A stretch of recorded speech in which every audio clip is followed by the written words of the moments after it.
Hi everyone, it's Nishti and I'm back again with another video on calcium protein allergy. This time, let's talk about the five nutrients you need to be aware of or pay attention to if you're breastfeeding a baby with calcium protein allergy.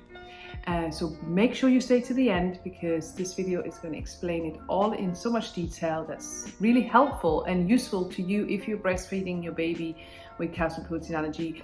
Mothers and their nutritional status, I don't have to say that it is so important that you look after yourself because baby is reliant on you for nutrition. So let's dive into the video. The 5 nutrients you need to be aware of if you're breastfeeding a baby with calcium protein allergy.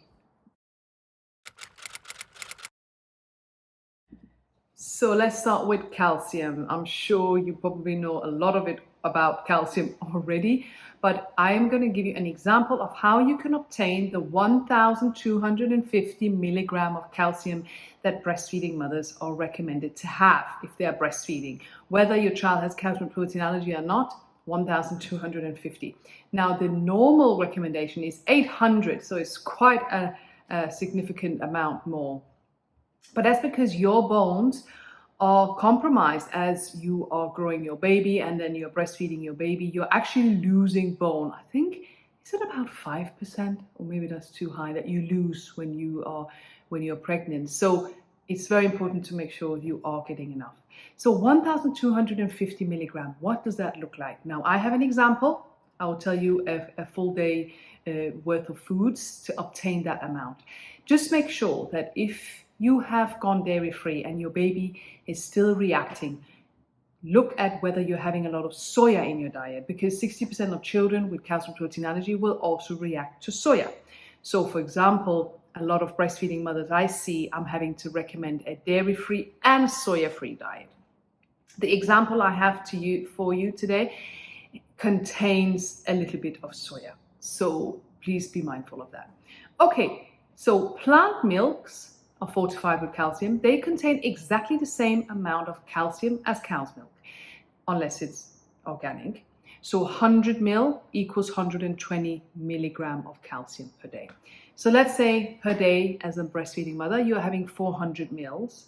So that's 480 milligram of calcium per day. I've got my notes here, by the way, which is why I'm looking to the right. And then we've got tempeh on the menu. Now, tempeh is fermented soybean. So it's not tofu, it's tempeh. And it's hard in texture. I personally love it because it reminds me a bit of meat. So if you are enjoying a vegetarian diet and if you've tried tofu and you didn't like it, try tempeh. And it's also a source of prebiotic. Now, 100 gram of tempeh contains 350 milligram of calcium. That's a lot. That's a lot. So tofu and tempeh, great sources of calcium.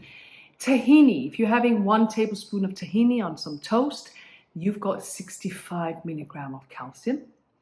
And then if you have pak choi with your lunch, 80 gram, which is the normal portion, that's 85 milligram, followed by some kale in the evening and watercress for lunch.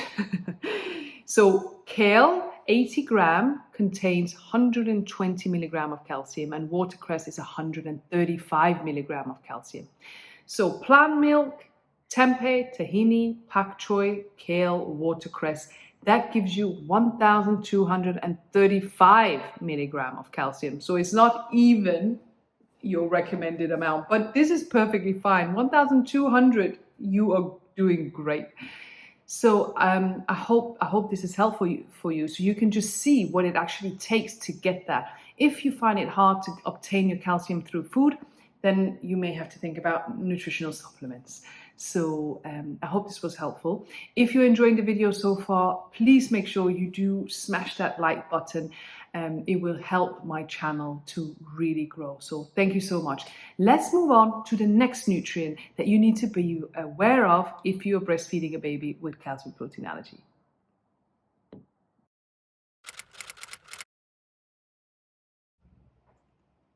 Let's talk about iodine. Now, iodine is a nutrient that we obtain mainly from the sea. The sea is full of iodine. So seaweed and fish, But the greatest source of iodine comes from dairy products in the UK. That's where we obtain our main source of iodine comes from dairy products.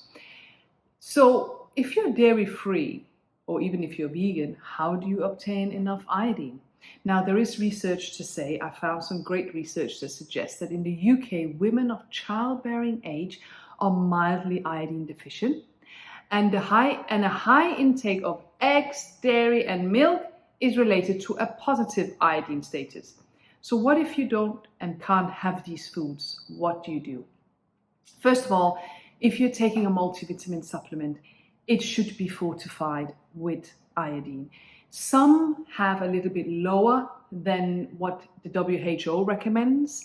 So the daily amount that a breastfeeding mother should have of iodine is 250 microgram UG per day. 250. Now, some supplements for breastfeeding mothers, it contains 150 micrograms. So what do you do to ensure you are getting enough iodine now that you have cut out dairy from your diet? The greatest source of iodine comes from white fish, such as haddock or cod. If you're having a slice of haddock, normal adult size, remember the size of the palm of your hand is a portion of protein, that will contain about 350 microgram of iodine. So you've already met your requirements just through that. Eggs is obviously, as I mentioned before, is also a great source of iodine. And then you have your fortified products, such as mainly really your milk, so your fortified milk. So make sure your iodine intake is optimal, because the UK, let's look away from breastfeeding and mothers for a second. The whole of UK, as suggested by the WHO, the World Health Organization, the UK is mildly iodine deficient. And that's because our salt isn't fortified with iodine. Whereas in Europe, for example, so I grew up in Denmark, I'm from Denmark, our salt is fortified. So when you have products or when you have bread or cereal, it all contains iodine, whereas here we haven't moved to that stage yet. I'm not sure why really, but so ensure that your iodine intake is optimal. If you have any questions, if you feel that it's overwhelming, make sure you comment below and I'll be happy to try and answer any questions that you may have.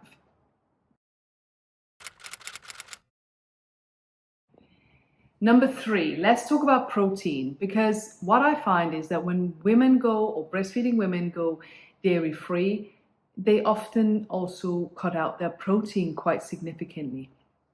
And protein is essential that now that you're breastfeeding your baby, you are using so much energy to provide the nutrition that your baby needs, and you and your nutritional status is being compromised. Therefore, looking after yourself is key. I know it can be difficult, but it is key.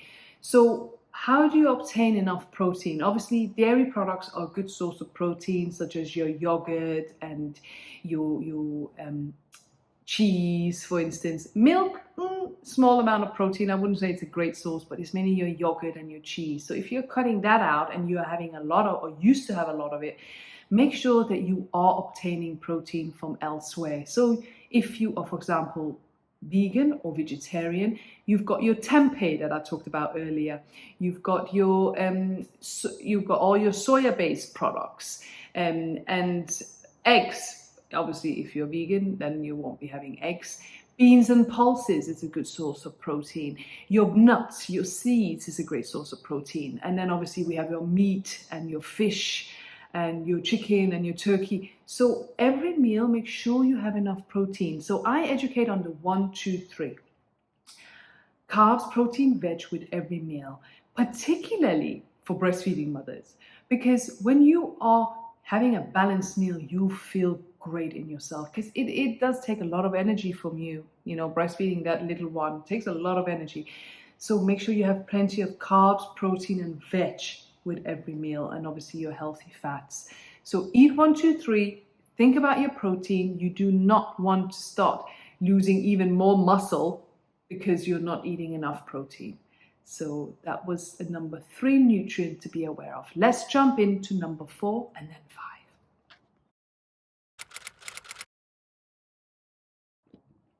Number 4 is, of course, vitamin D. Vitamin D, we don't get enough from foods.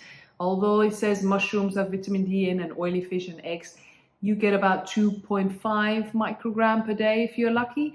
And we need, as per government guidelines, 10 microgram per day. But, big but. I took 10, I was deficient. I took 25, I was deficient. I now take a lot more. I'm not recommended that you do that. You need to, first of all, measure your levels. What are your levels of vitamin D? Are you deficient? Because if you are, you first need to optimize that, and then you need to be taking your vitamin D supplement. And a lot of breastfeeding mothers are already taking vitamin D supplements. So I'm sure you're probably already doing it. But have you actually ever had your bloods checked? Because most of us, I will say 8 out of 10 patients that I see are vitamin D deficient, including me. So all our recommended amounts for every person is different. I think it's based on our genetics. Our genetics play a huge role. Now, I provide genetic screening to say how much nutrients or how much of each nutrient you need in your diet. That is a separate topic. But it does show, because it's all about personalized nutrition, it is the future really. It does show how everyone is different. Some clients only need the 10 microgram, but for some, they need higher than that. So check your vitamin D levels. Your GP might be kind to get that done for you, or you can do it privately. But I think I always ask my clients to make sure that their levels are already optimized, because taking 10 microgram when you are already deficient is not going to cut it. But obviously, if you're breastfeeding your baby, you need to give your baby vitamin D drops anyway. But we still need to make sure that you, as a mother, your nutritional status is optimal, because you are so, so important.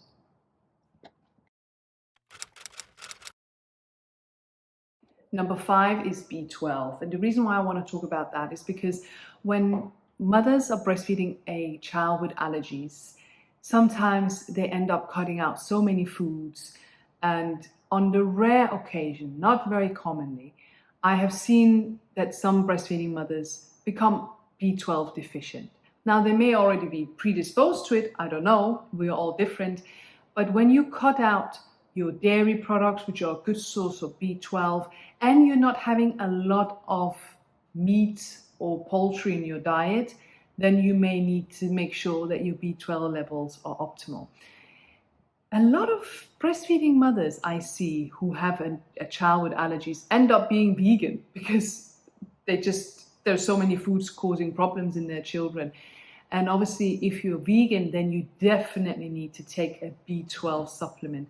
Go to the Vegan Society. They have a brilliant fact sheet all about B12. I haven't got one yet on my website, but do check out the Vegan Society. So I hope that was helpful. So the nutrients that you have to make sure that you're obtaining enough of in your diet are, of course, calcium, iodine, and then we talked about protein, vitamin D, and B12. If this was helpful, again, if you haven't smashed that like button, I would really appreciate it. And any questions, comment below, and I'll see you all in the next video.